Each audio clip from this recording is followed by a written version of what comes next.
So, what do you do when you hear of another child being kidnapped? When someone chooses to take a child away from his or her home? And that's what I was faced with yesterday. Today is the 19th of October, 2023. And I was doing laundry yesterday and received a phone call from a friend. And she said, I have two things to share with you. One of them was how her family would be coming to a state near us and during the Thanksgiving holiday. And the second thing she shared with me was that an 11-year-old girl was kidnapped yesterday. Now, thankfully, according to what I've read, is the later that evening, they found the kidnapper and the girl.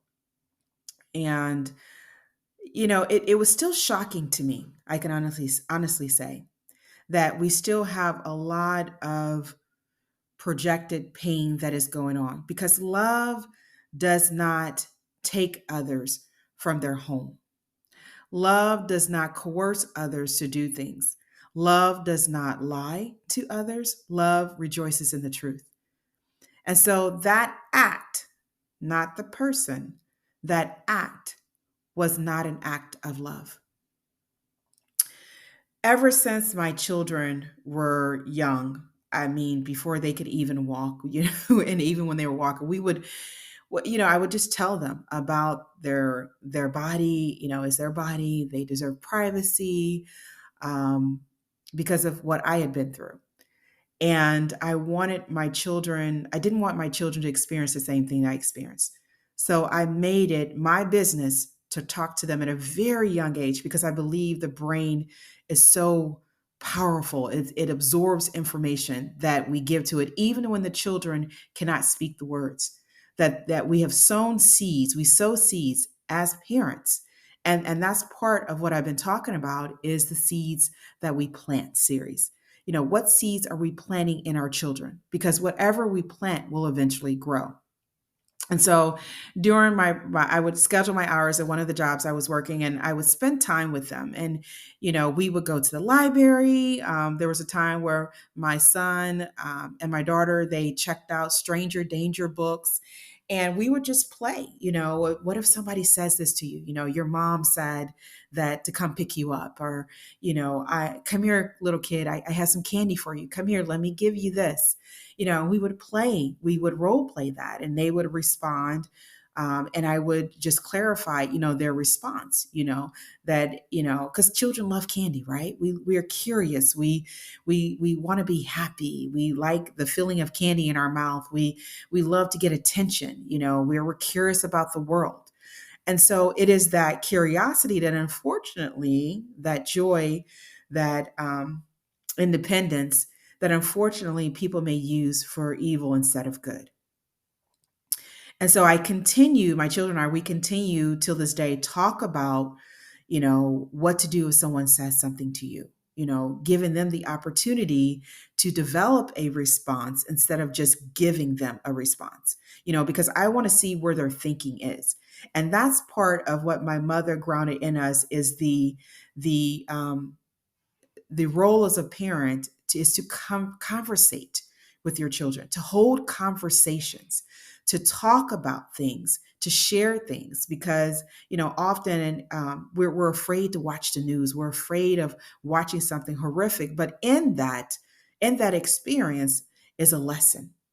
Is a lesson that we can feel empowered instead of fearful, empowered to talk with our children, to speak with them, to understand, what their needs are, their concerns, and not just when something happens, but also to just periodically developing a relationship with our children that they feel comfortable talking with us about their day, talking about words they've heard, things they've seen, and just really keeping and building that relationship that they too in turn feel empowered. So I asked my children, I told them what happened, because I tell them that when I tell you information, it's not to scare you, but it is to inform you of some of the choices that people make. This is not a bad world. There are not, if you will, people just out to get you. There are people that everybody makes choices. And yesterday, that person, or the day it happened, that person chose to take someone away from their home. And if you look at the flip side of it, the girl chose to leave with him. And so it's not about blaming. It's not about fearing or building anxiety or I can't sleep or hovering over our children and them feeling like they don't have freedom, because we don't want to punish our children for the actions that people do, the actions they take. We want our children to feel empowered. We want to give them the tools to help them. And again, I've used books, I've used role playing. Does that guarantee that nothing will ever happen to our children? No, but it increases the chances of them responding appropriately to actions that may be potentially harmful for them. So again, it increases their chances, our children's chances of responding appropriately, rightfully, to circumstances, to experiences, because we can't stop things. We know that people are going to experience stuff. We continue to experience things in life. And even though that happened, I still want to believe, want to see the good that is here in this world. And I think that's the mindset that we need to have when we're breaking this generational cycle of pain. That so often we can let circumstances, experiences change us, make us fearful, make us resentful, make us bitter, make us miss out on the treasures and the opportunities to build our children, to help them with character, to know that you don't force people to do anything that they don't want to do. We were talking yesterday, and we've said this before, that we are about truth. It's not about blaming, or it's not about just doing things just to do them. And I would often tell my children, is it helpful or is it harmful? I would ask them that. And I would encourage them to ask themselves that before you do something. I want you to spend a little time thinking about it and ask yourself, will that be helpful or will it be hurtful? Another thing that we've talked about is our emotions and feelings, and being able to face our emotions and feelings. Mastery, self mastery. Is that a concept that's too young for children? No, I don't think so. Let's not put limitations on our children, but let's give them the information that they need to persevere through life storms, to persevere, to transcend experiences. Because the sooner we talk to our children, talk with them, speak with them, listen to them, how are they thinking about something? How are they seeing that circumstance? Are they in alignment with where they should be thinking about this, that this is potentially harmful? And my children, they are experiencing some projection of pain, even in the current school system that they're in. And, we talk about not taking another person's energy. Often when you hear about, someone was kidnapped and then that child began to do the same thing, energy is all around us.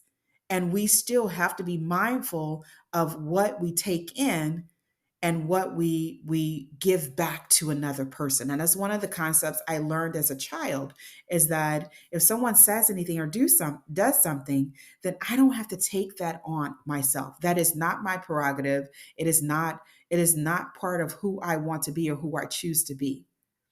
And so, I don't know what happened, what made that person think that it was okay to do that, or where that person was. But in using it to encourage my children to face your emotions and feelings. If you're angry, it's okay to say you're angry. Often when we're angry, sometimes we want to project that on others, but we need to really sit a moment with our emotions and feelings.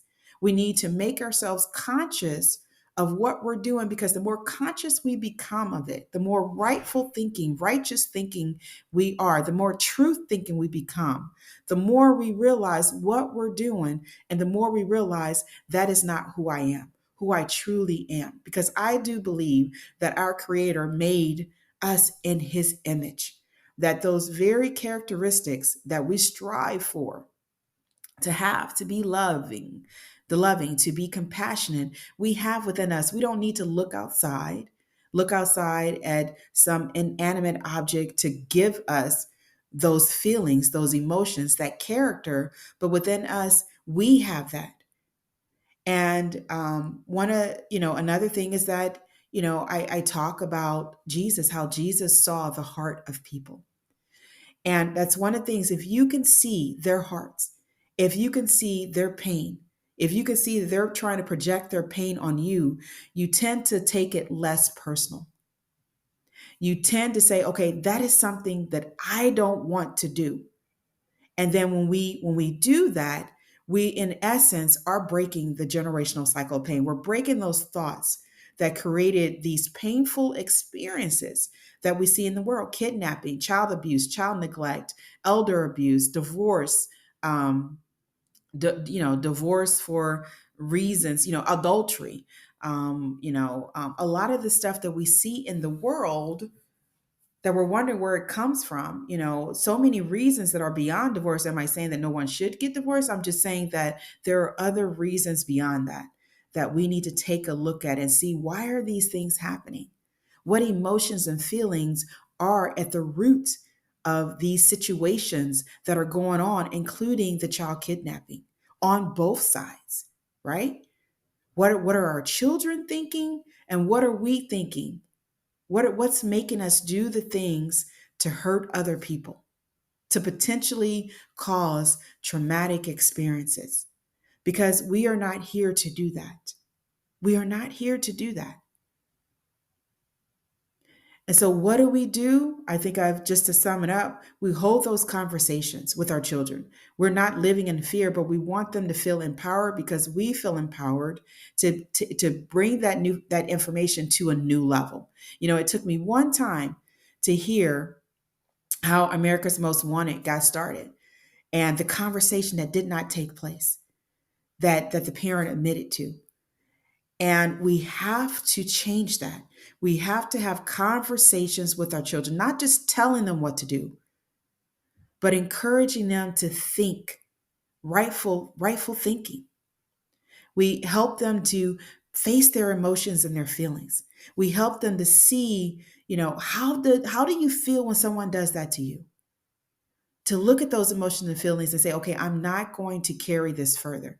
I need to address it, right? We need to be cognizant about our children, about people that are projecting pain on them, bullying type behavior. We need to ensure that our children are in rightful environments. My daughter said yesterday, she said, if somebody says something inappropriate, she gets out of the room. And they've shared with me about things that inappropriate, if they don't feel safe. And I would tell them that every person that says they're a child online is not a child. You can't see them. And I think it's so quick that children can believe that they said because we want to believe people. I do. I say I believe people until you give me reason not to. But we want to believe others as children, as young and old children. And so when someone tells us something, we believe them. And I try to encourage my children, hey, I want you to keep an open mind. I want you to know that sometimes people don't always tell the truth. And I need you to be observant. And those are key things: observant, facing your emotions, not projecting pain, um, speaking with our children, that are so pivotal to breaking the generational cycle of pain. If we just take the time and do the things that we need to do. I'm not saying that parent didn't talk to their child. I'm saying for us as parents, as guardians, to use these experiences as such, as an opportunity to break the generational cycle of pain by speaking with our children, by listening to our children and helping to guide them to make the best choices in life. This is Tamika Chambers. You can find me on Facebook at Fulfill Your Divine Purpose. I'm also on other social media. I really want you to make this lifetime great because we still can. We still can break the generational cycle of pain by creating a generational cycle of love. Each and every one of us has the power to do so. The choice is, what will you do with this information that you heard? How many of you have spoken with your child about child kidnapping? What tools are you giving or will give your children to help them to make rightful choices? I'll talk to you guys soon. Take care of yourself and your family and those you love.